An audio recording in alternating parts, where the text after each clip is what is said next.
From Washington, the McLaughlin Group, the American original. For over 2 decades, the sharpest minds, best sources, hardest talk.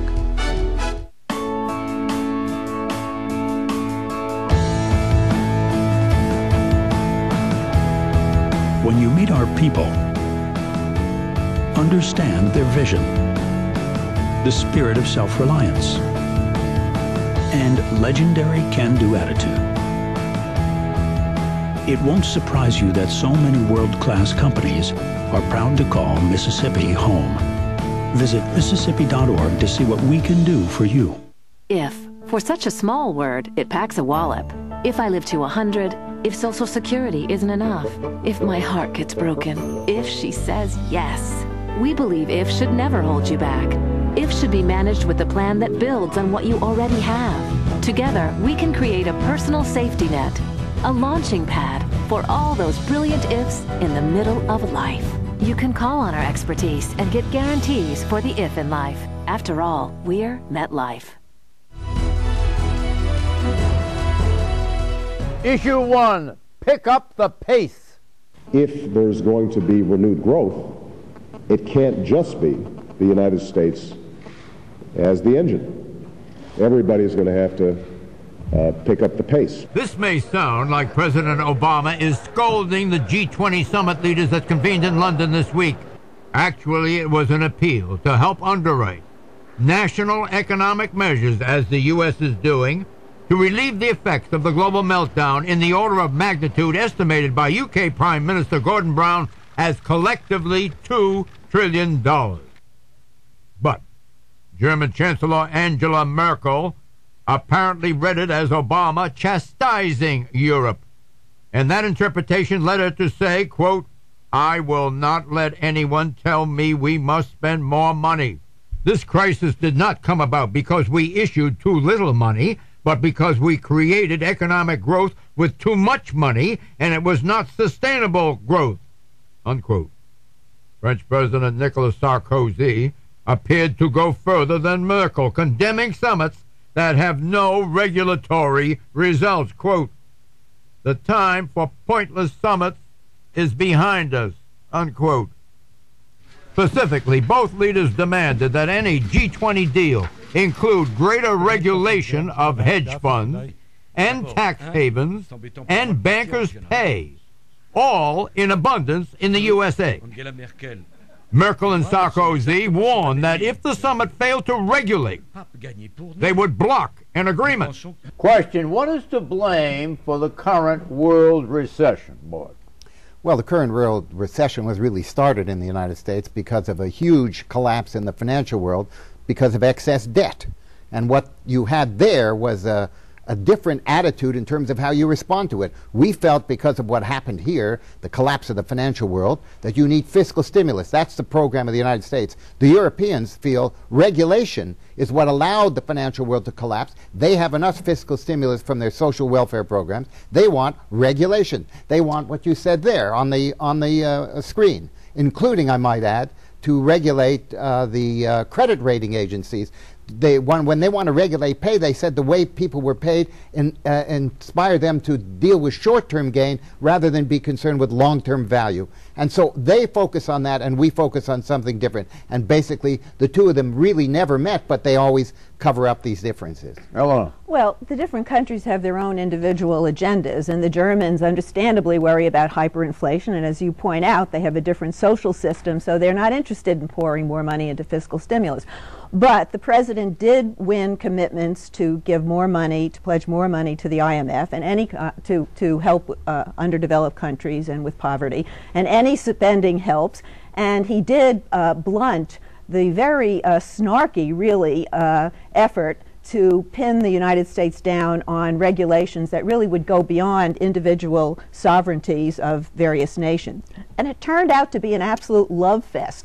Angela Merkel and Sarkozy both came away pleased, and you could argue that it was more about public relations than it is about substance, but the hurt feelings that you portrayed in the setup did not exist by the time the summit concluded. Okay, let's move this a little bit forward. The G20 deal $1.1 trillion, which includes $500 billion for the IMF.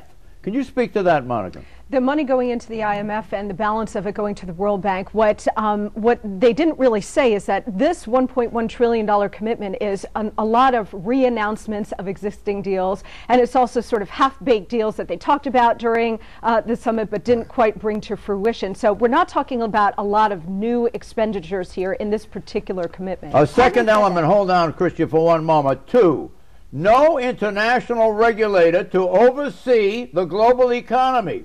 France and Germany both wanted it. The U.S. did not. Can you speak to that? Sure. I mean, I think that no one realistically expected that this summit would produce a new global regulatory framework with a new super regulator that had the authority to supersede national regulators. That's first of all a surrender. Were they serious in advancing that? Well, I think it's a negotiating point, isn't it? If you have the Americans ahead of time coming in and saying, you guys are falling behind the program, you are not stimulating the global economy sufficiently, it's quite a strong talking point to come in and say what really needs to happen is regulation. And it's also true that the European point of view is lack of American regulation is at the heart of this crisis. Whereas the American point of view, in part, tends to be it's about global financial imbalances. Can you imagine a world that regulatory czar? 3, no fresh stimulus, no dollar commitment to invest in the country's economies. The U.S. wanted it, France and Germany did not. What about that, Mort? Obama didn't get his way? No, he did not. That's, in a sense, the problem with the European financial world. I mean, it's one community, but there's no central fiscal policy. There's more of a central monetary policy through the European Central Bank, but not a fiscal policy. Some governments will do it, as Eleanor says, because they think it's their interest. Some governments won't. But the main countries there felt, we're not going to do that. They're much more worried about fiscal imbalance hitting them because they don't have the capacity to borrow that we do to support our fiscal imbalance. Right, and granted, Obama fell short in terms of getting that stimulus, but I think there were relationships made here at this summit so that if the economy continues to tank, they could get on the phone and he may and one important ally on stimulus that I think did emerge in the summit was Japan. On the stimulus point, the Japanese were very forceful in saying, look, we know what a financial crisis is like. We have experienced it. And now is the time for governments to spend. That's significant because the Japanese, like the Germans, are a net surplus country. Well, they also want Americans to benefit by it, so we'll consume more of their goods, which gets into this. No protectionism. Can you speak to that? How about you, Monica? Well, I think one of the most crucial things that the real opportunity to come out of this G20 was a real solid statement against protectionist tendencies, and we didn't get that. Instead, what we got was a very ambiguous, and deliberately so, but a very sort of generic statement that we're not going to engage in this kind of protectionism. To leave the language that vague allows countries to put up and erect new sets of trade barriers that are going to end up retarding any kind of economic growth. We also got a recognition that the United States is not the biggest player on the block. The fact that China and India were there, the British papers were calling it the G1 because China is the only country with any real money to play around with. So this is a change in the pecking order. Can I move to this question of the imbalance of trade that exists? And Germany and Japan and China being the principal beneficiaries of it. Listen to these surpluses and deficits. China has a surplus, a trade surplus of $266 billion.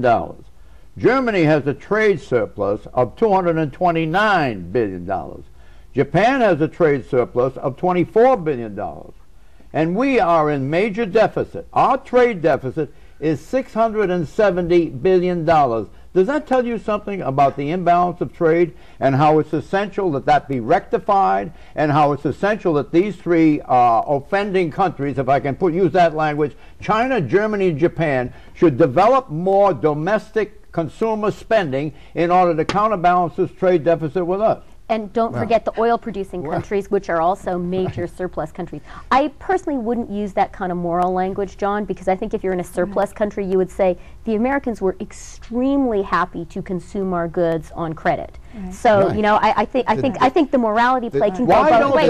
Why don't they advance? But John, what I think is important, what I think is important, which the president emphasized at the summit, and this is the important longer-term point, is we now need a rebalancing of the global economy with both America learning how to live why don't they liberalize and the rest of the world getting accustomed to why don't, instead of us contracting our credit, why don't they liberalize their credit? Just a moment. Why don't they liberalize their credit for their consumers so they can buy more? Because Obama is not the president of the world, and they are acting out of their own self-interest.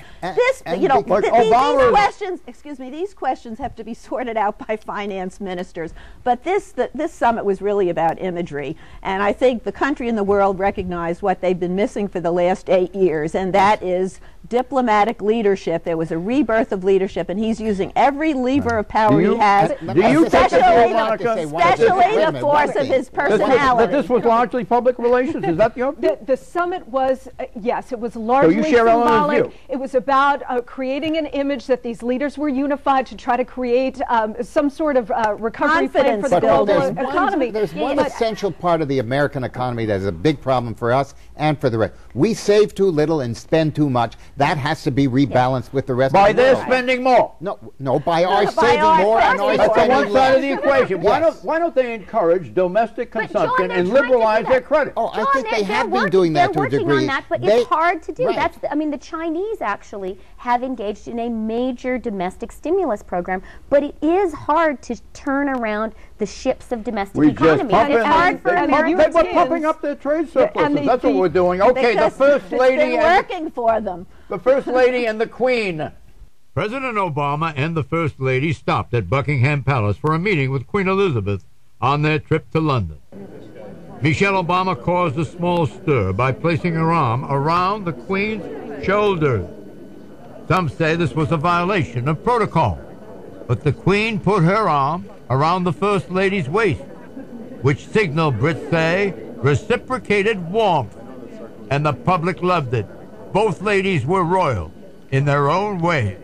Question, what does this mutual embrace show? I ask you, Monica. I don't mind one bit that the First Lady put her arms around the Queen. I thought it was adorable. I don't care about the breach of protocol. And you know what? With that one small embrace, Michelle Obama and the Queen did more to solidify the special relationship between the UK and the United States than the husband of Michelle Obama did with the British Prime Minister Gordon Brown when he was here. What about the royals? What does it say about the royals? Does it say the royals have loosened up? Is that because of Princess Diana? You know what? I'll tell you that the Queen at 82 years old graciously accepted an iPod from the President of the United States, said she was going to use it and so on. I think that shows that the monarch, the British sovereign, is the monarch. A little corny giving her an iPod of her own self on the iPod? Look, they don't do anything accidentally. I'm sure that was worked out in advance. But what I especially liked about Michelle Obama was the visit to the girls' school. And this wasn't London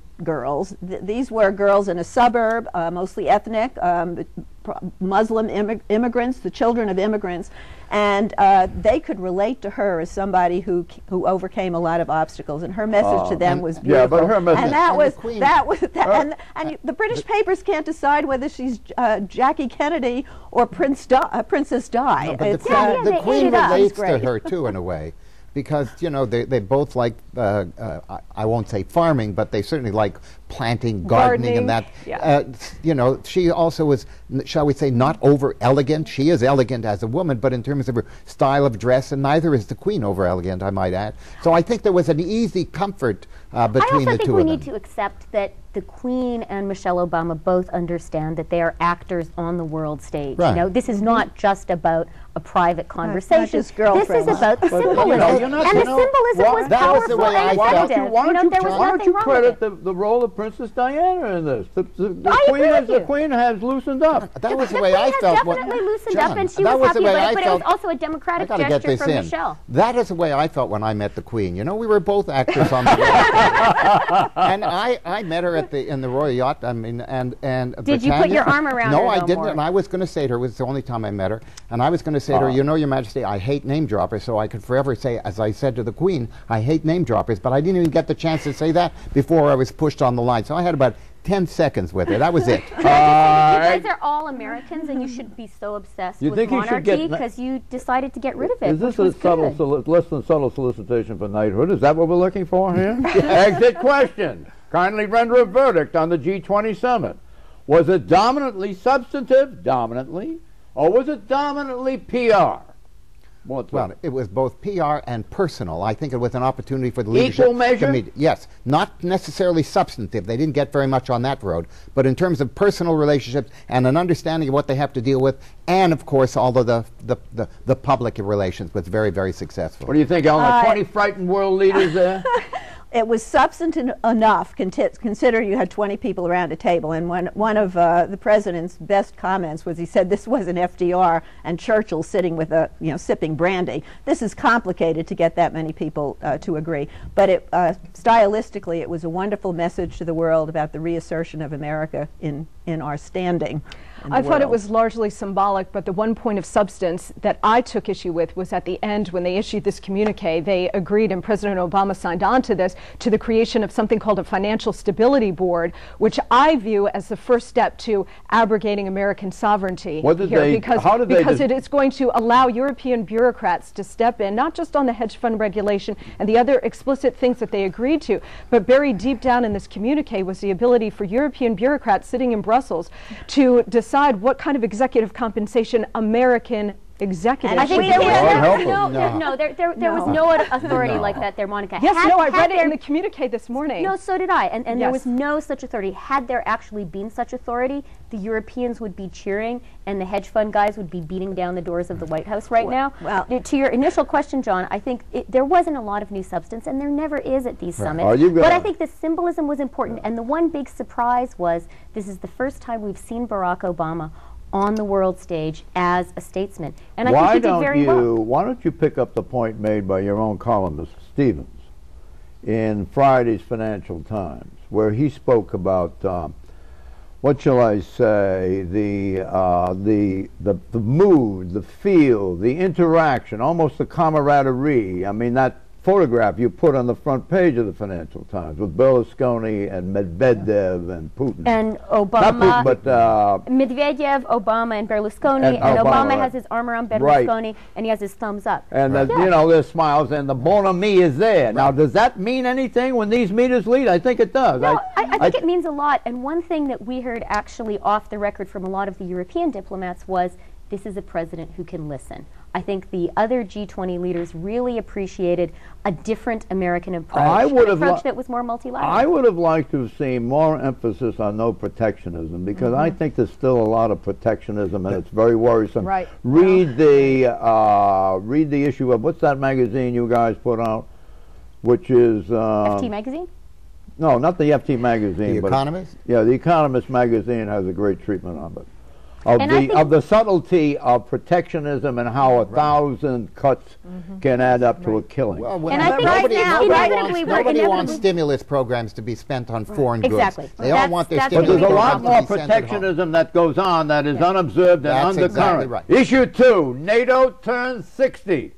Exactly 60 years ago tomorrow, we ensured our shared security when 12 of our nations signed a treaty in Washington with 28 member nations that stretch from the Baltic to the Mediterranean. NATO remains the strongest alliance that the world has ever known. NATO, the North Atlantic Treaty Organization, this year is celebrating its 60th birthday. The alliance was created 4 years after World War II during the Truman administration as a counterweight to the Soviet Union.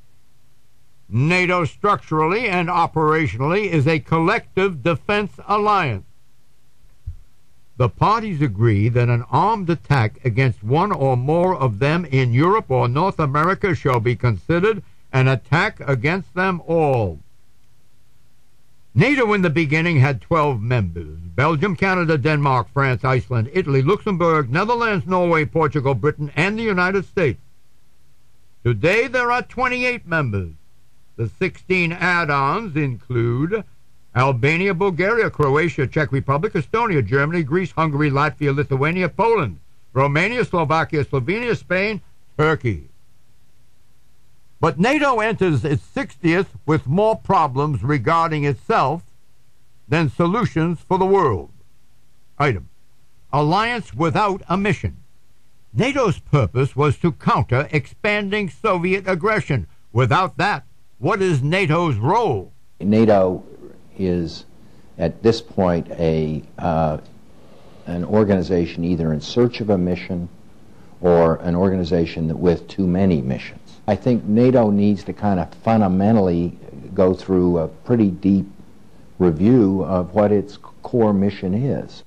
Question, Richard Burt may be right. NATO's mission is now seemed to be ill-defined. But is NATO justified? Here would be a reason why it is justified. It serves as a European fig leaf for the United States in the projection of our U.S. military power as we are now doing in Afghanistan, correct? Yeah. Is that the only justification NATO has? Well, actually, the U.S. would prefer it if the NATO countries would join in the fighting in Afghanistan. The Canadians have been good, the Brits and Netherlands, but the other countries have so many caveats that they're not really fighting, and I think the expectation was, since everybody loves Obama, they would now cede to his demands. But they do not see Afghanistan as their war. They see it as a U.S. war. But we still need NATO, especially with Russia saber-rattling, and so if we didn't have NATO, we'd have to create it. Absolutely, I agree with that, and I think Obama's challenge here is to prevent NATO from fracturing into a two-tiered alliance where you do have those countries that are willing and able to fight, the United States, Canada, Great Britain, France, and Poland, and then you have another batch of countries that aren't willing to do that. Afghanistan presents a providential opportunity for him to try to appeal to those nations so that they'll commit actual combat boots on the ground. Exit question, will NATO make it to see its 70th anniversary, yes or no, Mark? Oh, yes, absolutely. Eleanor? Absolutely. Yes, without a doubt. Definitely, and we should bear in mind that, as Eleanor pointed out, Russia isn't just saber-rattling. Russia invaded Georgia. That's less than a year ago. And the troops are still there. That's a very real threat, and for a lot of the new NATO member states, that's a very important reason for NATO to exist. You know what? Russia may become a member of NATO before the 70th anniversary. Issue 3, autocalypse now. That's autocalypse. I'm announcing that my administration will offer GM and Chrysler a limited additional period of time to work with creditors, unions, and other stakeholders to fundamentally restructure in a way that would justify an investment of additional taxpayer dollars. GM and Chrysler are back in town with hat in hand. The president says, hold on.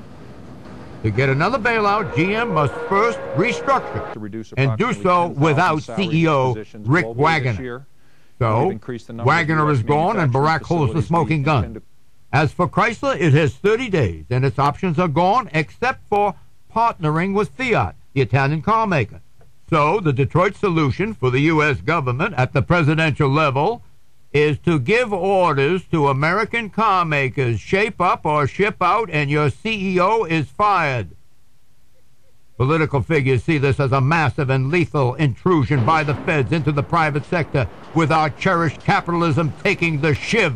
They're going to be very involved in what I consider to be industrial policy, which is a very bright line that this country has not passed in the past, and we did it today, and I think it's something that all of us need to stop. Senator Corker elaborated on the deadly scale of the Obama penetration. Instead, this administration has taken over the company. They are directing the company. They're deciding who's going to be on the board of this company. And furthermore, they're going to be deciding the products, the plants that this company will make into the future. And again, a very bright line that we passed today. Is Corker right? Is this a bright line that's been passed, and is it regrettable? I ask you.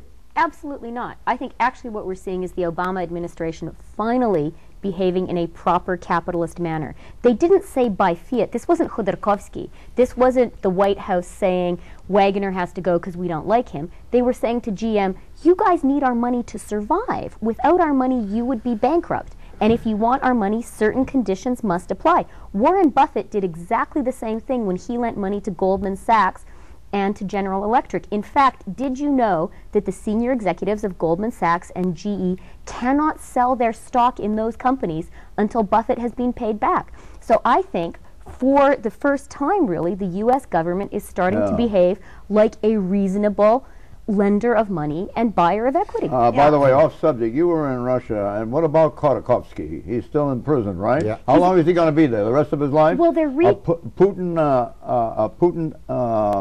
consequence of Putin's management style? No, it's very interesting because they're retrying Khodorkovsky on some new charges this summer in Moscow, and that's actually quite politically dangerous for the Kremlin because an interesting thing has happened to Khodorkovsky while he's been in jail. When he went into jail, he was a hated oligarch. Yes. But the time he has spent in jail has rehabilitated him, and he's one of the most popular figures in Russia right now. What do you think of Korkemort?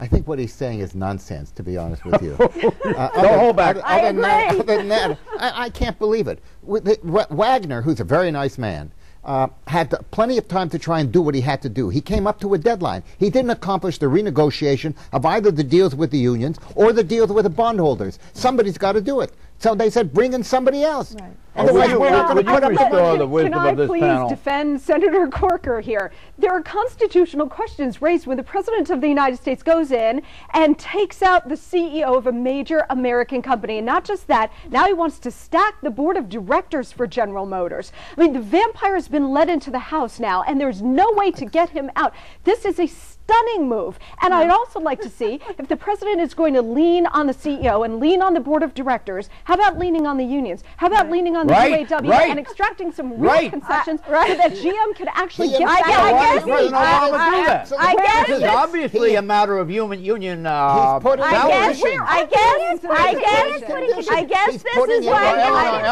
guess this is what passes for populist anger. If you want to defend Mr. Wagner, who's been at the helm for 30 years, through all, all of the bad mistakes, the president, this is no more Mr. Nice Guy. He's showing the same kind of muscle that President Reagan did when he fired all those air controllers. Quickly, then Maud. No, I think the Republicans have to be very careful. Having said that welfare recipients have to abide by strict conditionality when they get government money, when big business goes on government welfare, it has to abide by strict conditions also. All the time. Sorry. Bye-bye.